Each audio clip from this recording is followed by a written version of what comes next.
Robert sat on the narrow, stiff cot in his room, pressing his fingertips together. His eyes showed no fear, no despair, just cold, calculated focus. The walls around him were sterile, white, just like the people in identical scrubs who came in 3 times a day with his meds. He knew every move they made was part of the game his wife had dragged him into. Diana had always been smart, cunning even, but this time she had outdone herself, locking him away, labeling him insane. A flawless plan. Except for one thing. Robert had no intention of playing by her rules. He knew exactly what he had to do. They had met in college. She was small, full of life, with a dusting of freckles across her nose. She had a quiet kind of charm, the kind that didn't need loud laughter or attention-seeking antics. She just walked into a room, and people instinctively wanted to be near her. Robert was no exception. Their first meeting happened in the library. Diana had been on her tiptoes, stretching to grab a heavy book from the top shelf. When Robert instinctively reached up and took it down for her, she turned to him with a smile, eyes sparkling. "Thanks, kind sir," she teased. "You just saved me from complete and utter embarrassment." Robert laughed from that day on. They were inseparable. Long evenings in the park, endless conversations, coffee under the big oak tree by the dorms. Their first kiss happened there, beneath that same tree. They talked about the future, about a house with a white picket fence, about the sound of their kids' laughter filling the backyard. They swore they'd always be together. When he proposed, he did it in a way only Diana would appreciate. She loved puzzles and treasure hunts, so Robert created one just for her. He left notes at all their special places: the library where they met, the coffee shop where they had their first date, and finally, on that old oak tree. That's where she found him standing with a ring in his hand, and the words, "Will you be mine forever," written in chalk on the ground. She cried, nodded, and whispered, yes. After the wedding, life went exactly as planned. Robert and Diana settled in a quiet little town in Wyoming, the kind of place where everyone knew each other, where the main street glowed with warm lamplight in the evenings and the scent of fresh-baked bread drifted from the local bakery. Robert started out in the real estate business, selling modest homes, nothing over $200,000. He put in the work, driving endless miles between small towns, shaking hands with local homeowners and building a reputation as a man you could trust. Little by little, he gained experience, learned the ins and outs, and before long, he was closing deals on high-end ranches and luxury estates worth $1 to $2 million. Success didn't come overnight. But 5 years in, when he finally landed his first 6-figure commission, he knew he and Diana could finally afford the home of their dreams. They spent months searching, but when they found it, they knew a spacious yet cozy house on the edge of town, sitting on a big stretch of land with rolling hills in the distance, the kind of place where morning started. Slow coffee in hand on the covered porch, watching the sun rise through the wide, wooden-framed windows. Inside it had everything they wanted: vaulted ceilings, a stone fireplace in the living room, a big kitchen with custom wooden cabinets and granite countertops. But Robert's favorite part, his study with its rich mahogany bookshelves and the oversized garage where his black Cadillac Escalade had its own perfect spot. Diana turned the house into a home. She had an eye for details. Soft blankets draped over chairs, an old antique clock on the shelf, dried flowers and vases in the fall, carved pumpkins lined the porch steps. In the winter, the fire crackled, filling the house with the scent of burning wood, and in the spring, wildflowers bloomed in the yard, just the way she liked it. Here, life was good, quiet, safe. Every evening, Robert pulled into the driveway, dust still clinging to his coat from the road, inside the warmth of the fireplace, and the smell of slow-cooked stew or pumpkin soup greeted him, along with the gentle hum of an old vinyl spinning on the record player. They'd eat dinner together, catching up on the day. He'd talk about clients, torn between two ranches, and she'd tell him about the fox sneaking into their yard again. Coming home to this to her was the one thing that made the long hours worth it. Diana poured her heart into every inch of that house. But no space got more love than the nursery. A tiny crib, shelves lined with stuffed animals, soft pastel wallpaper. Everything waiting for the baby she longed for. She picked out bedtime stories, folded tiny onesies into drawers, holding on to hope. Robert knew Diana had never really known stability. Her parents split when she was little. Her mother left her father for another man and took Diana with her. Then came another marriage and another. And with each one, Diana watched new faces come and go, watched love that seemed so real fade into nothing. She told herself she'd never let that happen to her when she built a family. It would last. It would be real. But there was a problem.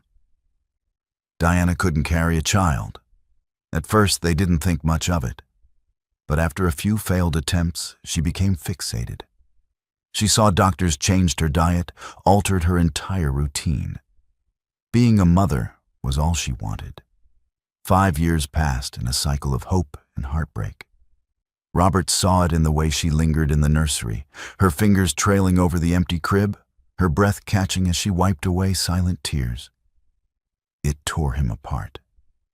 He told her they could adopt, or that maybe they could just be happy together. Just the two of them. But she only shook her head. He tried to lift her spirits once a month. He'd carve out a day off and they'd ride horses through the national park. Those days felt like the old days for a little while. It was just them, the wind in their hair, the sky stretching wide. And then the final verdict came. No children. Not now, not ever. Diana didn't cry. She didn't argue. She just stopped talking about it. The nursery became a home library. The baby books disappeared. Instead, she threw herself into fitness, yoga, self-improvement courses. Month by month, Robert watched her change. She smiled more, laughed more. He was relieved. Maybe they were going to be okay. Maybe their marriage was stronger than this. 15 years passed. Robert's business took off. He traveled more homeless. They stopped going to the park. He made up for it with gifts, a hand-woven blanket so she'd stay warm when he was away. A rare Beatles, vinyl, an original Yesterday, and Today butcher cover he'd tracked down for 15 grand. He could still make her smile. Life wasn't the dream they planned, but it worked. It was steady. It was enough, or at least it seemed to be. A year ago, Robert sold the house next door to his friend Mark, the dean of the local college, and Mark's wife, Audrey. They were the perfect couple to spend time with no kids, good social standing. The four of them started hanging out, often backyard barbecues, weekend getaways, golf at the private club. Robert was glad Diana had picked up a new hobby, playing golf under Mark's guidance. Audrey, on the other hand, ran her own cleaning business and often helped Robert prep houses for sale. Over time, they became like family. But a month ago, strange things started happening. One evening, Robert came home after work, same routine as always, parked his Cadillac Escalade in the driveway. Let the music play for a few extra seconds before. Shutting off the engine, stretched his arms, took a deep breath of crisp air tinged with pine and dry earth, then made his way to the door inside. He tied to his keys onto the wooden console table, took off his jacket and hung it up neatly, and then something felt off. His eyes landed on the living room table. It wasn't in its usual spot. Instead of sitting by the window, it had been moved to the middle of the room. "Diana," he called, stepping inside. Why'd you move the table? Diana looked up from her laptop, frowning. What are you talking about? The table's always been there. Robert's brows burrowed. You sure? I remember it. Being over there by the window. She let out a soft laugh. Babe, you must be imagining things. It's not a big deal. The table's always been here. Maybe you just never noticed. You've been working too much. You're tired. Robert hesitated. Maybe you're right. But the little things kept adding up. His keys weren't where he left them. The kettle turned on by itself, notes in his journal handwriting that looked like his but wasn't had changed. Diana grew more concerned. Honey, did you forget where you put the documents again? She asked. One evening, watching him, search the kitchen counter. I know I left them here. He snapped, running a hand over his face, irritation bubbling. Upu exhausted, she said, gently. Maybe you should see a doctor just to be safe. Even Mark had started dropping hints. You look beat, man, he said. Maybe you need some rest. One night they sat together in their cozy living room. The fire crackled softly, casting flickering shadows across the walls. Robert noticed Diana watching him. She seemed hesitant, like she wanted to say something, but wasn't sure how just say it. He told her.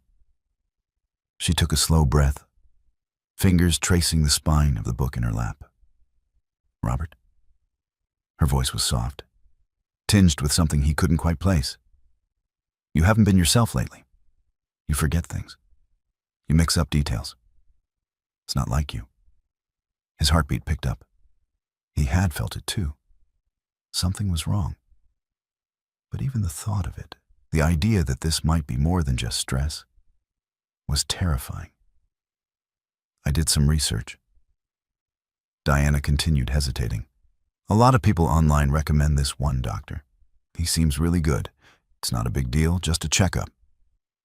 Robert exhaled slowly. I'll think about it, he muttered. Unsure. Robert and Diana went to see Dr. White together. His office was dimly lit. Heavy burgundy curtains blocking most of the daylight. Dark wood panel walls were lined with medical diplomas and certificates. A large oak. Desk sat in the center, covered in neatly stacked files, while a desk lamp cast a soft yellow glow in the corner. The air was thick, with the scent of old books and aseptic and faint cigar smoke. Robert sat in a massive leather chair, feeling the cold press of its upholstery against his back. Across from him, Dr. White, a lean man with graying temples, folded his hands and looked at him over the rims of his glass. His voice was even almost emotionless. Do you experience constant fatigue, irritability, memory lapses? He asked. Watching Robert closely. I'm just exhausted. It's normal, Robert replied tensely. Diana gave his hand a light squeeze. Robert felt uneasy. Under Dr. White's sharp gaze and probing questions, the doctor scribbled something in his notes before offering his solution. I'm prescribing antidepressants, and I suggest you spend a week at my facility. No phone, no internet, no work obligations.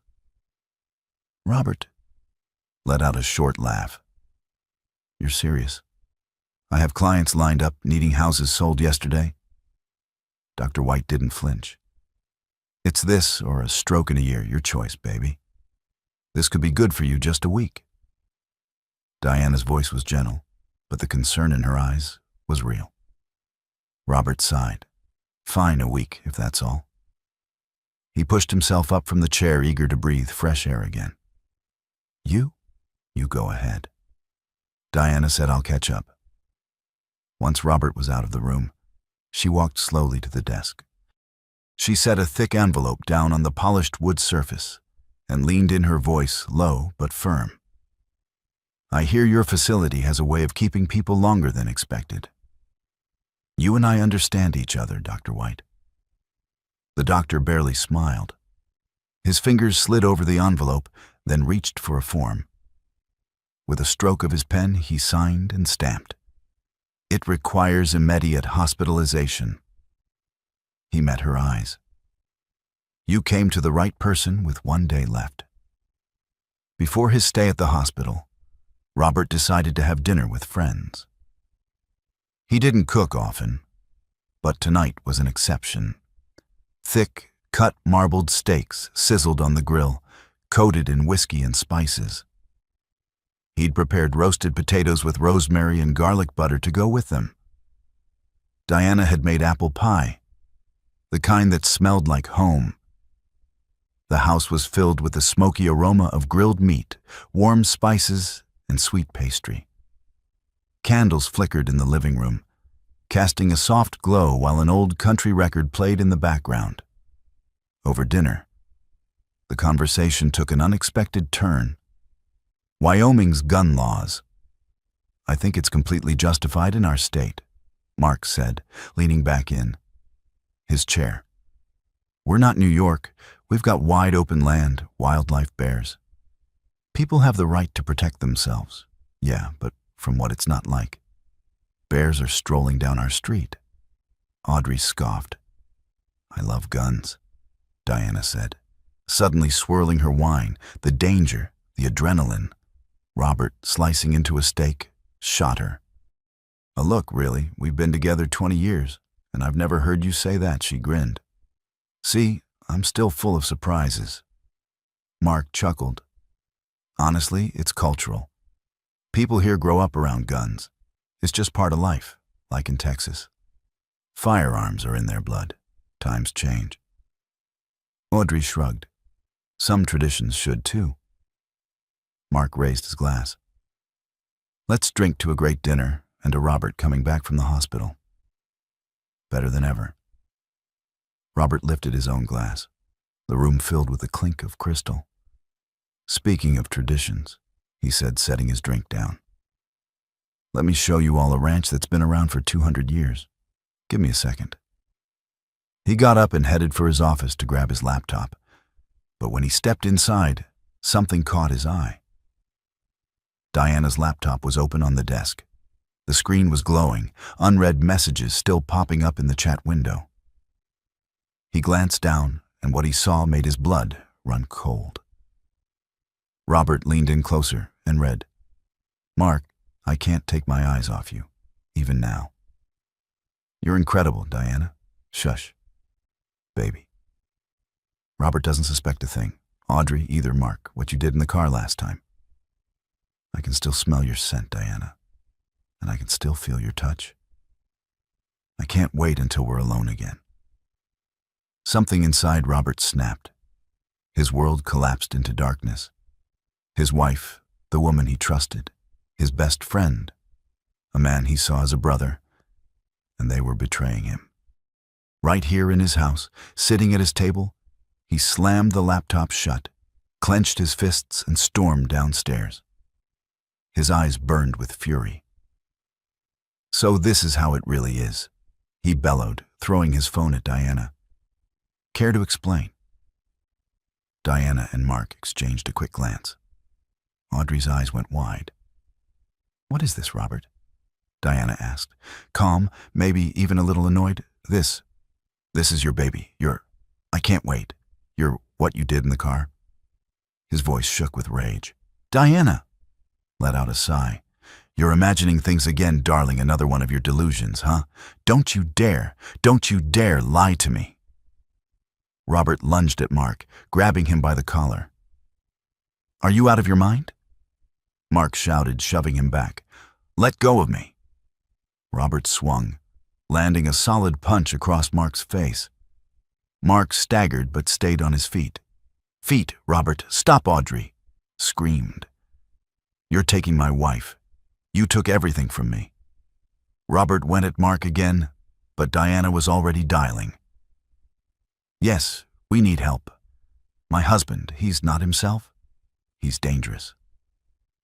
15 minutes later, there was a knock at the door. The orderly came in and grabbed Robert by the arms. He fought, struggling against them, his voice raw with desperation. You're insane. They're lying. They're cheating. But no one listened. They leaded him out of his own house, leaving Diana, Mark, and Audrey standing there, in silence. Robert woke up to sunlight, hitting his face through a barred window. No curtains, no warmth.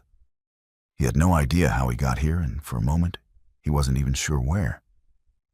Here was a big, sterile room. White walls, a few chairs. His head felt heavy, like he'd been in a long, restless sleep. He tried to stand, but his body wouldn't cooperate. He sank back onto the stiff mattress. A few minutes later, a nurse walked in. "Good morning, Mr. Carter," she said gently. "How are you feeling? Where am I? What's going on?" His voice was quiet, hoarse. She gave him a reassuring smile.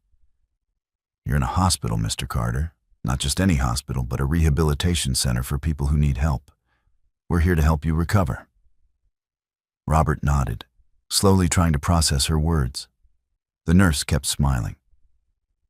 "Dr. White will be in to see you soon." Then she left. Dr. White. He'd said something about a retreat, about rest. But this wasn't that welcome to St. Mary's. A voice muttered from the next bed. Robert turned his head for the first time and noticed a thin man sitting there staring at the wall, rocking back and forth. And then it hit him an asylum. Robert clenched his fists. This was an asylum. The asylum aries of bleach urine, and something stale like fear that had settled into the walls over time. The halls were narrow, the paint peeling in spots, cracks crawling AC across the surface like deep wrinkles on an old man's face. The rooms were bare, the metal frame beds lined up like barracks, thin mattresses covered with sheets, so rough they felt like sandpaper. At night, the silence would be shattered by distant groans, the occasional scream, and sometimes an eerie, unnatural stillness that was even worse. Robert noticed something odd right away. Most of the patients were elderly, mostly women. They were clean, well-kept, their posture and mannerisms showing signs of refinement. They spoke at hushed voices, careful, deliberate, but their eyes, carried a quiet sorrow. How did they end up here? Robert wondered. They don't seem crazy. Were they tricked? Into this place just like me. Time inside these walls stretched and warped, dissolving into a slow, endless loop. The only thing anchoring Robert, keeping his mind sharp, was one thought: revenge. The days blurred together into routine early wake-ups, lining up for pills that the mind softened the edges of reality. At first, Robert pretended to take them, slipping them under his tongue and flushing them down the toilet. Later, but someone must have seen one afternoon, a burly orderly stormed into his room, grabbed him by the collar, and yanked him up. Robert knew what was coming. He'd already seen what they did to people who broke the rules. Just a few days earlier, he'd caught a glimpse of an old man, one of the loud, defiant ones, being dragged down the hall. They took him into that room, the therapy room. Minutes later, Robert heard the machine start up, a low mechanical hum. Then the screams, the overhead lights flickered. Eventually, the doors swung open again, and two orderlies wheeled out a stretcher. The man was still unmoving, his body covered by a white sheet. "Is this how it ends for me?"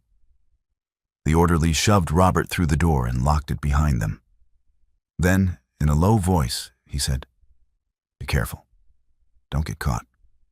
Robert stiffened. The man's dark eyes met his. No emotion, but something behind them. A warning. What Robert whispered. The orderly glanced at the door. "I've been watching you. I knew right away you don't belong here. Someone put you here." Robert's jaw tightened. "My wife," he muttered. The man gave the slightest nod. "This place, it's not what it looks like. Rich families pay off white to lock people away. Usually it's old women. Their kids want them out of the way so they can take the money. But a man like you, That's rare footsteps echoed in the hall. The orderly's voice dropped even lower. Just don't let them catch you slipping. And then he was gone, leaving Robert alone with new dangerous thoughts. A week later, Diana came to visit. She strolled in like she owned the place, her expression calm, almost smug. "What the hell have you done?" Robert's voice was barely a whisper, but the fury in it was sharp enough to cut glass. Diana leaned in closer, her voice soft, almost sweet. "Robert, it's already done. The court declared you incompetent by law. I have full guardianship over you. Now the lawyers are finalizing everything, the house, the business, the accounts. It's all mine." His hands curled into fists, his nails dug into his palms. "You have no right." She tilted her head, pretending to consider his words. "Oh, but I do legally. You can't make financial decisions anymore. The court ruled that you need protection." She gave a little smile, "And I'm your protector. Now." Robert's breath came fast and hard, rage searing through his veins. "You're not even hiding it," he finally said, almost in disbelief. Diana shrugged. "Why would I? No one's going to believe you. You're insane, remember she? Let that sink in. Let him really feel it." Then, satisfied, she smoothed down the front of her coat and turned to leave. "Oh. And one more thing," she said over her shoulder, fingers gliding along the edge of her purse. "Dr. White sends his regards," and just like that, she was gone, leaving Robert in the cold, sterile silence. But she'd made a mistake. She thought she'd won. She thought he was beaten. She was wrong. He was going to get out of here, and when he did, he was going to destroy her. The days blurred together. Pills, cold walls, surveillance cameras. Holding on to his sanity was getting harder. They moved 2 more patients into Robert's room. One was always singing strange little songs he made up on the spot, and the other he barely spoke at all. His gaze was always far away, as if he was trying to remember something lost, or maybe something that had never been real in the first place. The only thing Robert ever heard him say, "I'm not supposed to be here at Am Sharp." Like every day, orderly came to escort them for water treatments. That's what they called it, a nice, clean name for something brutal. They were stripped down and haired into a sterile, white-tiled room. The air was damp, reeking of bleach. A heavy-duty hose roared to life, sending ice, cold water blasting against their bare skin. People screamed, shivering, curling in on themselves for warmth. Then came the shaving. It wasn't about hygiene, it was punishment. The first few got the sharpest razors. By the time they got to the last ones in line, the blades were dull, dragging over skin scraping, leaving red welts. But none of that compared to what Robert felt inside. The physical pain was nothing compared to the fire of betrayal burning in his chest. Back in the room, Robert sat on the edge of his cot, still wet muscles aching. And then something was off, something wrong. The man who had whispered, "I'm not supposed to be here," just a few nights ago, was standing at the far end of the room, silent, unmoving. Then, without warning, he pulled a razor from his sleeve and dragged it across his throat. Blood spilled over his hands, dark and thick. Robert froze. It was so fast, so quiet. Life just leaked out. Out. His brain refused to process it. His chest tightened, his pulse pounded in his ears, each beat like a hammer against a coffin lid. The door burst open. Orderlies and nurses flooded in, but it was too late. The body that had been a man just minutes ago was now nothing but a pile of cooling flesh. They wheeled him away, wrapped in a sheet. That night was the worst yet. Robert lay on the thin mattress. every bone aching from the hard frame underneath. He couldn't sleep. Down the hall, an old television flickered, cast a dim glow across the floor. A night nurse sat in the corner watching Oprah. On screen, a woman was crying, telling her story. Her husband had left her, taken the kids, stolen everything. Now he was living it up with someone new. Oprah leaned in, her voice full of understanding. "You have to let it go." She said, "You will never find peace if you live in the past." Robert's eyes followed. A fly buzzing against the window, tapping the glass over and over, searching for an escape that wasn't there. He smacked it dead with his palm. Robert's only hope was Torres, the orderly who should have turned him in, but didn't. Torres was about 40, built solid with dark hair and sharp, knowing eyes. He wasn't a talker, but Robert had caught him watching, not the way the others did. He didn't see a patient. He saw a man who didn't belong here, and that meant hope. One morning, in the cafeteria, Torres slid into the seat across from him. "Your wife was here yesterday." His voice was low, steady. Robert tensed, his fingers curled around the plastic fork in his hand. "I saw her leaving White's office." Torres continued, glancing around before dropping his voice even further, with some tall guy who smelled like he bathed in cologne. Robert's stomach twisted. Mark Torres nodded, reading his expression. "I followed them out. Heard them talking about you." Robert clenched his jaw. "They're not going to let you out, man, ever." Torres went on. "I saw them kissing, laughing about you." Robert didn't flinch, he didn't rage. The fire inside him had burned past anger. It had turned to ice. "Get out, destroy them. Get out, destroy them." Torres leaned in, voice thick with something bitter. "I've been where you are," he muttered. "Had a wife. Once she did me dirty, took everything." Robert's pulse thrummed against his skin. Torres looked him dead in the eyes. "Some women need to learn their place." Robert barely moved, just the slightest nod. Torres sat back, his tone now just a whisper. "Make her pay for all of us." The next 3 days were hell. Every move Robert made had to be perfect. No mistakes. He had to play the part, act like the obedient patient while Torres worked out the plan. Then finally, the night came. The hospital was drowned in its usual eerie silence, broken only by the occasional footsteps echoing through the halls or the distant mumbling of patients lost in their own worlds. Torres walked into the room, his face unreadable. "Time to go," he muttered. Robert's pulse kicked up. He swallowed the dry lump in his throat and followed. They moved quickly but carefully, keeping to the shadows, avoiding the harsh glow of the hallway lights. The plan was simple. Slip through the service corridors, dodge security, and get out through the back exit. But things never go as planned. A piercing scream tore through the air. One of the patients, a man with wild, unblinking eyes, began pounding on the walls, shouting nonsense. A light flickered, and then thooing footsteps, heavy ones. The guards were coming. Torres spun toward Robert Run. Then he bolted in the opposite direction, drawing attention away. Robert took off lungs, burning as he sprinted down the corridor.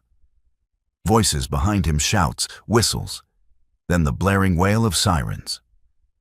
The lockdown system kicked in. Steel doors hissed and groaned as they started sealing shut. He ran faster, one last door ahead, already halfway down. He threw himself forward, diving under it just as it slammed behind him. Cold metal scraped his back. He hit the ground hard, knee slamming into the concrete. But there was no time for pain. He was in a maintenance tunnel, narrow, dimly lit walls reeking of bleach and rusted pipes. Water dripped somewhere close. The air was damp, heavy. He kept moving. Then the exit, The last door beyond it, freedom. But standing between him and the outside world was a guard. Robert's eyes flicked around, searching. His gaze landed on a metal tray filled with medical tools. No time to hesitate. He grabbed it and hurled it at the guard, catching him in the shoulder. The man flinched just enough. Robert charged, shoved past him, and burst through the door. Cool night air hit him like a slap. The distant wail of sirens faded behind him as he sprinted into the dark. He was free. Robert ran through the wilderness, his breath ragged, his body aching. The underbrush tore at his legs, damp with morning dew. His arms were scratched, his clothes tattered. He didn't know how long he'd been running, how far he'd gone. He only knew he couldn't stop. They'd be looking for him. Wyoming was big, but not big enough when people were hunting you for 2 days, he wandered through the forest, drinking from streams, eating wild berries. His body screamed for rest, but something inside him burned hotter than exhaustion, revenge. When he finally stumbled onto a gas station at the edge of some nowhere highway, he knew he had one shot. He needed someone who wouldn't ask questions. There was only one man he could call Earl, old friend Caby, a guy who'd seen things, done things, and never asked why. Robert stood back in the shadows of the streetlight, waiting. 10 minutes later, a beat-up sedan rolled up to the curb, the window slid down, and Earl gave him a long look. "Jesus," he muttered. "You look like you crawled out of a grave." Robert pulled the door open and slid in, feels about the same. Earl reached into the back seat, pulled out a bundle of clothes, and tossed it over. "Ain't no Armani, but it'll do." Robert took the old sweater and jeans, nodding his thanks. The warmth of the car wrapped around him, coffee, cigarettes, the smell of the road. He leaned back, head against the seat, and for the first time in 2 days, he let his eyes close. They pulled onto the highway. "You need cash, Earl?" asked. Robert nodded. Robert stepped out of the car, standing for a moment under the flickering neon glow of the vacancy sign. The buzzing light cast a sickly green hue over the rundown roadside motel. The parking lot was cracked, littered with old receipts and cigarette butts. The faded curtains in the windows barely hung on, some drawn tight, others left open just enough to show glimpses of tired, dimly lit rooms. A perfect place to disappear at the front desk. No one asked questions. He slid over cash, took the key, and walked down a musty, dimly lit hallway. The floor creaked beneath his boots. His door groaned as he pushed it open. Inside, the room smelled of mildew and cheap disinfectant. The bed was narrow, the mattress lumpy and caved in from years of neglect. The comforter looked like it hadn't seen a washing machine in months. Water stains stretched across the walls, and a crumpled fast food bag lay abandoned on the floor. The mirror in the tiny bathroom was streaked with grime. Robert didn't care. He locked the door behind him, kicked off his boots, and collapsed onto the bed. The mattress was softer than he expected, the first soft bed he'd laid on in months. His eyes shut, and just like that, he was out.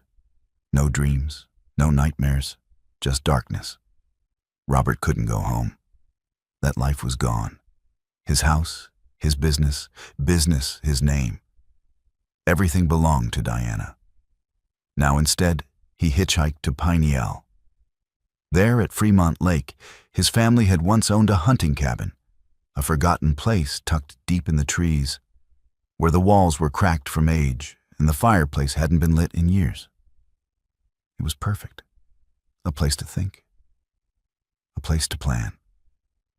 Robert knew he couldn't do this alone. He needed help. So through Earl, he sent a message to the one person who might listen. "I'm alive. I know the truth. We need to talk. Tomorrow, 10 p.m., the doc come alone."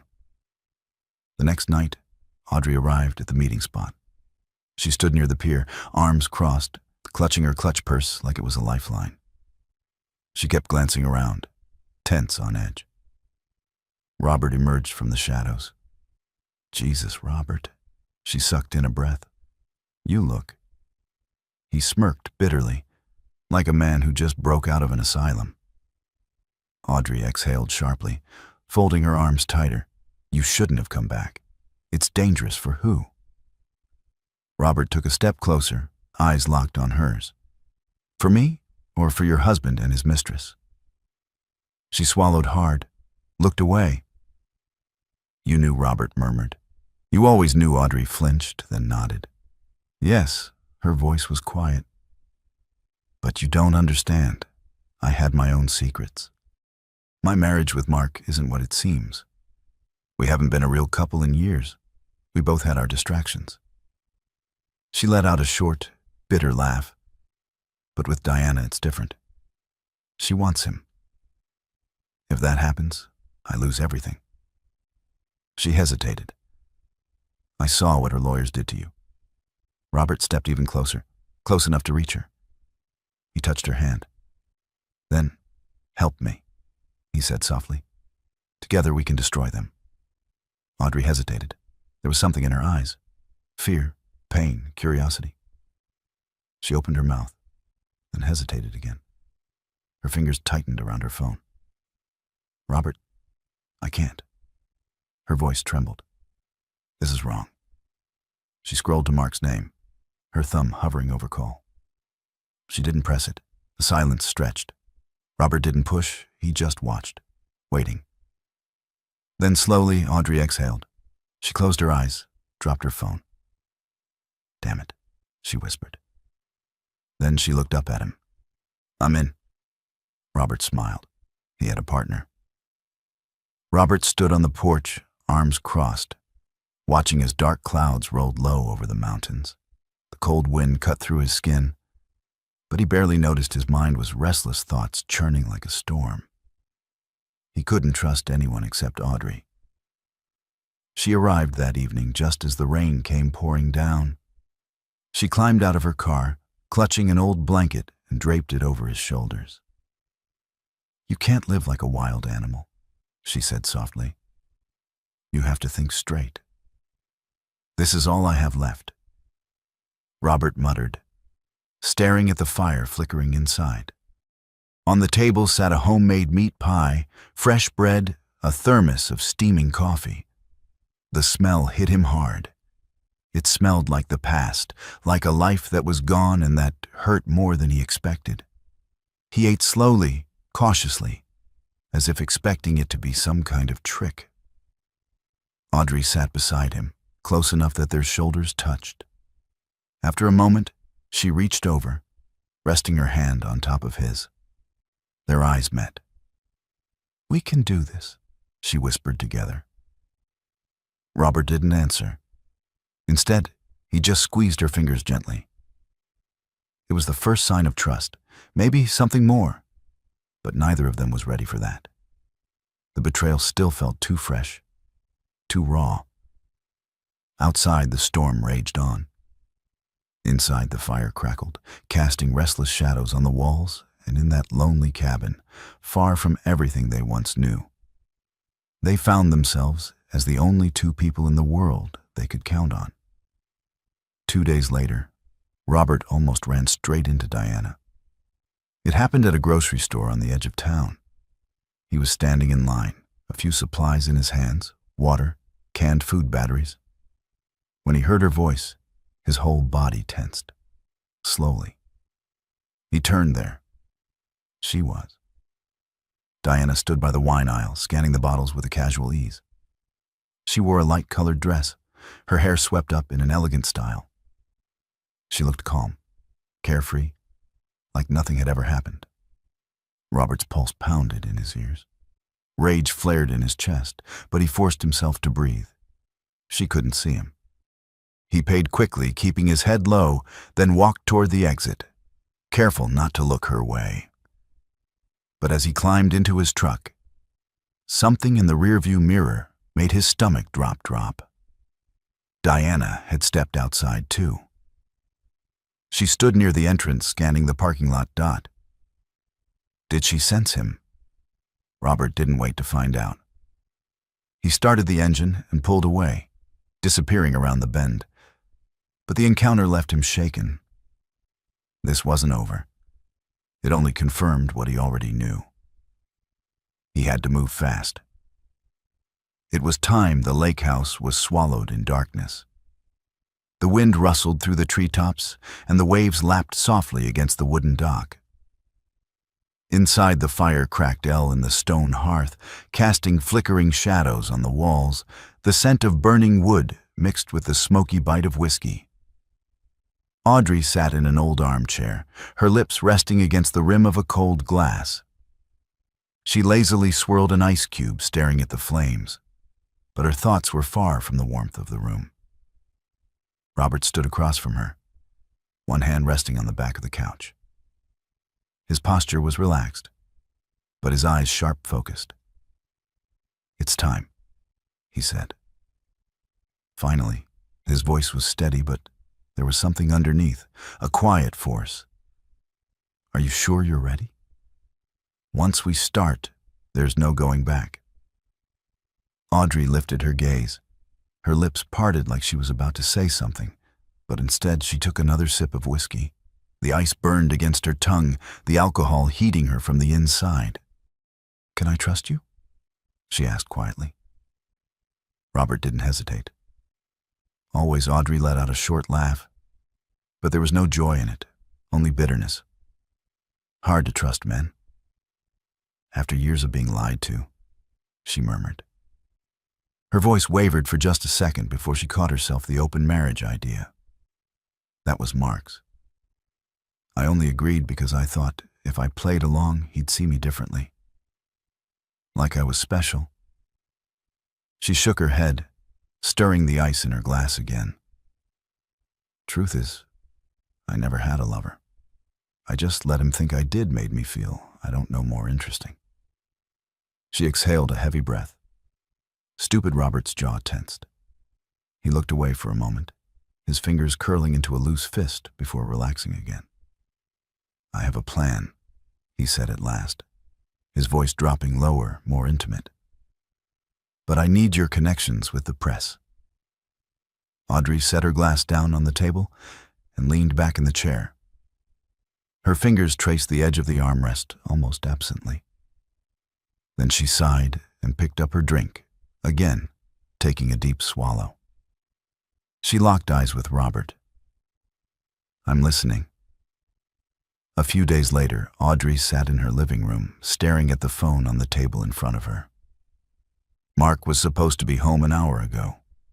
He hadn't answered her messages. The wine in her glass was nearly gone. The ice had long since melted. Finally, her phone rang. She snatched it up immediately. "Where are you?" she asked. Skipping the formalities, got caught up at work. Mark said casually. He sounded completely at ease, then decided to unwind for a bit. "Golf club. You know how it is." In the background, she heard muffled voices, then laughter, a woman's laughter. "Diana says hi," Mark added, and she could hear the smirk in his voice. Her grip tightened around her glass, her knuckles going white. "I see," she said evenly. "Relax, babe. We're just playing golf." Audrey's face burned her heart, hammering against her ribs. She knew he was lying, but hearing Diana's laugh in the background, hearing how easy it was for them to mock her right in the open, that was different. That was enough. She felt her breathing slow. Her thoughts sharpened her. Hand no longer trembled. "Fine, Mark. Enjoy your game." She ended the call and sat motionless for a long moment. Then, without hesitation, she grabbed the nearly empty wine bottle, dumped the rest down the sink, and tossed it in the trash. That was the last humiliation she would ever take. The next morning, right at 8, Audrey was already at Robert's cabin by the lake. The air was crisp, carrying the scent of damp earth and pine. The lake stretched out before them, still as glass, with only the occasional ripple from the wind. Robert sat on the old wooden dock, his hands resting behind him as he stared into the dark water. His face was covered in rough stubble, his eyes hollow, yet deep inside them, a fire still burned. He could hear Audrey pacing behind him, her fingers tightening around her phone. She hadn't slept much. Thoughts swarmed in her head all night, offering no relief. She had reached out to an old contact, Victor Lerner, a sharp-tongued journalist with no mercy for corruption. He was the kind of man who could drag Mark and Diana into the daylight. Now she was just waiting for his call. The silence around them was thick, suffocating. She could hear her own breath. So could Robert. He didn't say a word, but he could feel the tension in her movements, the hesitation, the anger. Then finally, the phone vibrated in her hand. She exhaled sharply, as if preparing to step off a cliff. Then she answered, "Is it ready?" Her voice was steady, though her hands trembled slightly. "The evidence is airtight." Lerner replied, "By tomorrow morning, it'll be front-page news." Audrey closed her eyes for a moment. Just yesterday, she had been terrified of exposing Mark and Diana. Now she and Robert were standing at the edge of the abyss, ready to push them over. The next day, the town exploded. The fake madman. How a wife and a best friend threw a businessman into an asylum for money and power. The headline screamed from every newspaper stand. The article laid it all out. Diana and Mark conspiracy, the bribed doctor, the forged medical records, the fraudulent transfer of Robert's assets. And there it was, right under the headline. A picture of Mark standing next to Diana, both smiling only now. It looked like a death sentence. Diana's phone wouldn't stop ringing calls from reporters, attorneys, acquaintances. She paced the room like a caged animal. "This is a disaster, Mark. We have to do something." Her voice shook with fury. "Calm down. I'll talk to the lawyers." Mark stammered, rubbing his face. There has to be a way out. But there wasn't. The story spread like wildfire. Mark, who just yesterday walked the halls of the university shaking hands with professors and students, was now a pariah. Every major paper, every news site, even the local gossip blogs. They all had the same story. Fraud, bribery, betrayal. The university's board called an emergency meeting. They didn't even ask Mark to explain himself. The decision was swift termination. The official statement cited behavior unbecoming of an academic leader and in direct conflict with the values of the institution. Mark tried to fight it. His attorneys filed appeals, sent letters, begged for a private settlement. But no one wanted anything to do with him anymore. Every door slammed shut. A week later, Mark left town, just disappeared for a while. His name still came up in quiet conversations, but eventually he became nothing more than a cautionary tale, something people whispered over coffee. Did you hear what happened to Mark? Yeah, that's how it ends. As for Audrey, she took him for half of everything he had, and when the papers were signed, her heart was finally at peace. She had made the right choice. The court overturned Robert's case. The new evidence, the relentless journalism, and the public outrage had done their job. After a few weeks, he was fully exonerated, his rights reinstated. The ruling was clear. Everything would be returned to him: the house, the bank accounts, the business, and Diana. She lost it. All. The money, the properties, the reputation, everything she had clung to. Everything she had built her life around was now gone. When the judge read the final verdict, she turned, locking eyes with Robert. His face was calm, not triumphant, not angry, just cold, indifferent. Diana was waiting for him in the courthouse hallway. When he stepped out of the courtroom, she moved toward him. "Robert." Her voice was hoarse, but she held herself together. "Can we talk?" He stopped, eyes blank, as he looked at her about what his voice was. Steady, emotionless. "You know, this isn't how it was supposed to end." She said, her breath shallow. "Things got out of control. I just wanted my house, my life." He tilted his head slightly as if genuinely curious. "Yeah." I noticed Diana clenched her teeth, her hands trembling. "I made a mistake. I was cornered. You didn't leave me a choice." Robert studied her with mild interest. "And what was I supposed to do? Just hand everything over and disappear, accept your betrayal, let you bury me in that asylum?" His voice was calm, but every word was sharp as glass. "Diana said nothing, you. Thought I wouldn't make it out, that no one would believe me." Robert let out a quiet, bitter chuckle. "That was your mistake, Diana. You underestimated, aided me." Her lips trembled, but no words came. Robert turned and walked away without looking back. Diana stood frozen in the empty hallway, her fists clenched. She had lost, and she didn't even realize. Yet it wasn't over. Robert had no intention of just going back to his old life.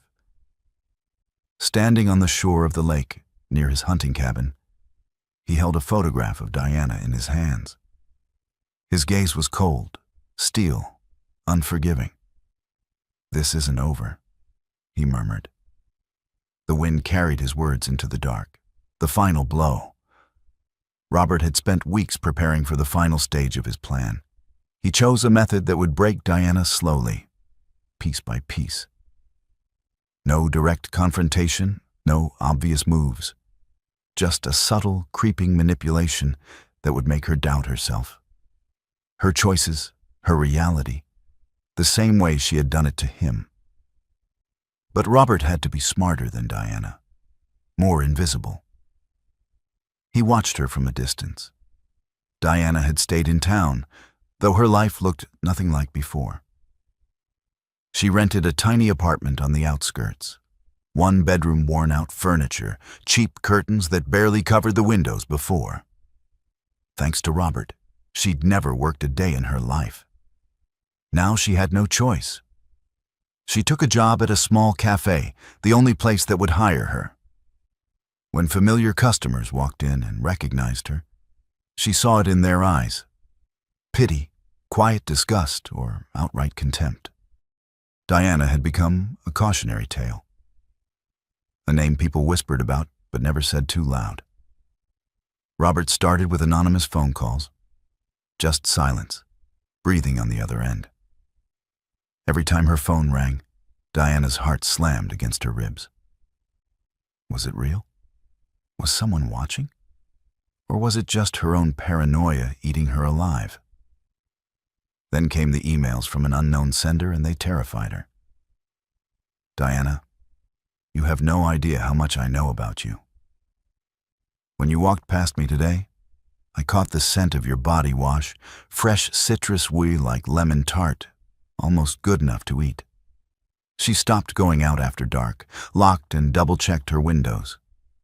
The messages kept coming every night. "Diana, you know I'm always there, even when you don't see me. Soon I'll be part of your life. Tomorrow morning, I'll leave you a little gift outside your door." The next morning, she stood frozen at her apartment door before finally gathering the courage to open it. Nothing. No package, no note. Nothing tangible at all. But it didn't matter. The fear was real. Diana barely slept. She was alone, too ashamed to tell anyone what was happening after the scandal with Mark. Everyone had turned their backs on her. No friends, no allies, no one to confide in. Robert knew exactly what she was feeling. Fear, doubt, the slow unraveling of control. Diana became paranoid, jumpy, suspicious of every shadow. until she finally snapped. She walked into the police station, frazzled and pale dark circles under her eyes, telling a story of sleepless nights. Her clothes, plain jacket, faded jeans, made her look like a shadow of the woman she used to be. She kept glancing over her shoulder as if her stalker was right there, breathing down her neck. A young officer looked up from his computer. "How can I help you?" "I need to file a report," she stammered. Her voice was shaky. She ran a hand through her hair, trying to steady herself. "Someone is following me." The officer gave her a quick once-over, then nodded toward a chair. "All right, ma'am.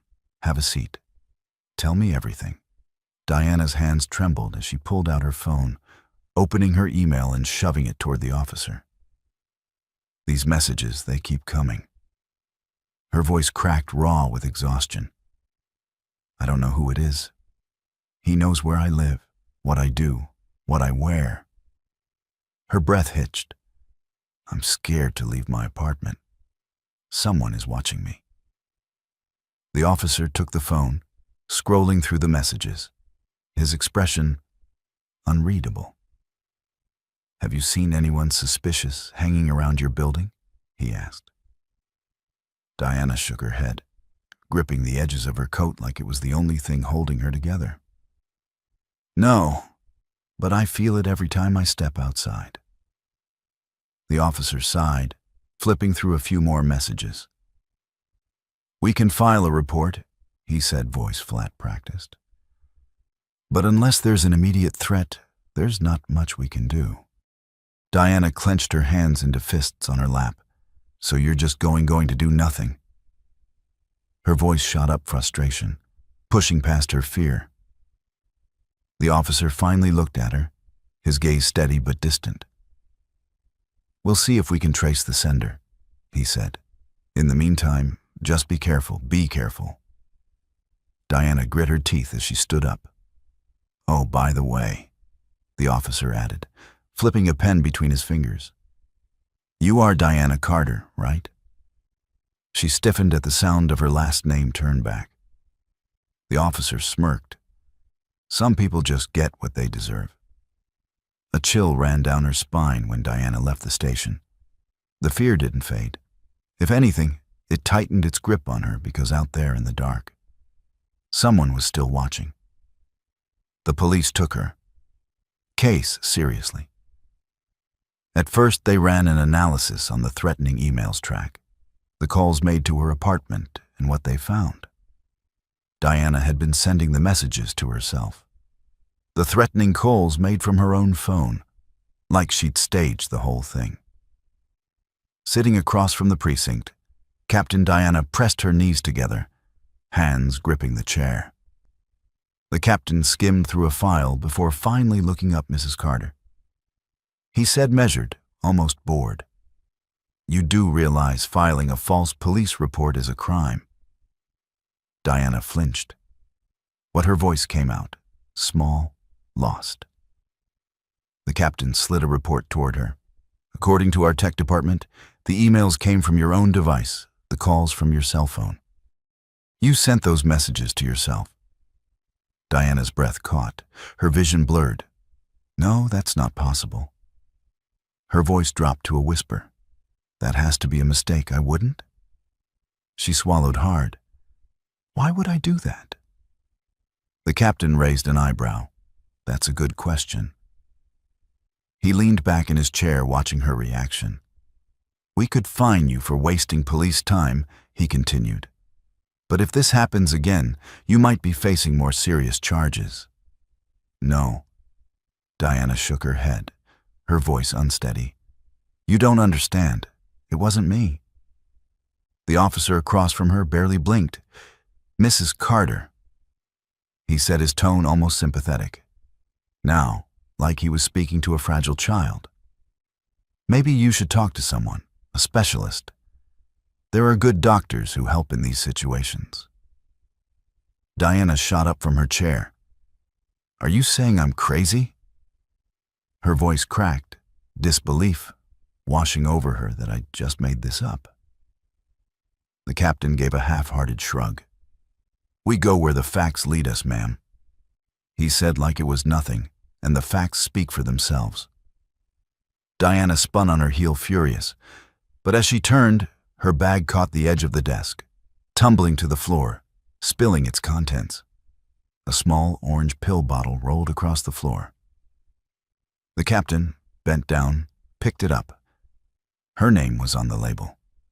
"These aren't mine," Diana whispered, her face draining of color. "I don't know how they got in there." The officer narrowed his eyes. "Well, they've got your name on them." He set the bottle on the desk with a dull thud. "Looks like you could use some help." After all, Diana's pulse hammered in her ears. This wasn't happening. She turned, making a break for the door. She barely made it 2 steps before the hands grabbed her, rough, unyielding. She struggled. Then the room tilted, her head slammed against the cold tile floor, and then nothing. When Diana came to, she was in a cold, sterile room surrounded by walls. The color of dirty linen light seeped in through a bar window. Heavy iron doors shut her off from the world she once knew. On the other side of those doors, Robert stood still, feeling his chest tighten. He had waited a long time for this moment, and now that it was here so close, he could almost taste it. His heart pounded harder than usual, excitement mixed with relief. This was it. He took a deep breath before stepping inside. Diana sat on the narrow hospital bed. She whispered, eyes wide with shock. Robert walked toward her, slow, low and deliberate, wearing the same cold smile she had the day they dragged him away. "You taught me how this game works," he said. Voice soft but cutting. Diana flinched, pressing herself against the wall like a ghost of who she used to be. "You mean to tell me this was you?" Robert held her gaze steady and unflinching. Now was the time for the truth. "Yes, I hired someone to rue the emails and calls. Had them track your phone. Frame you the way you framed me."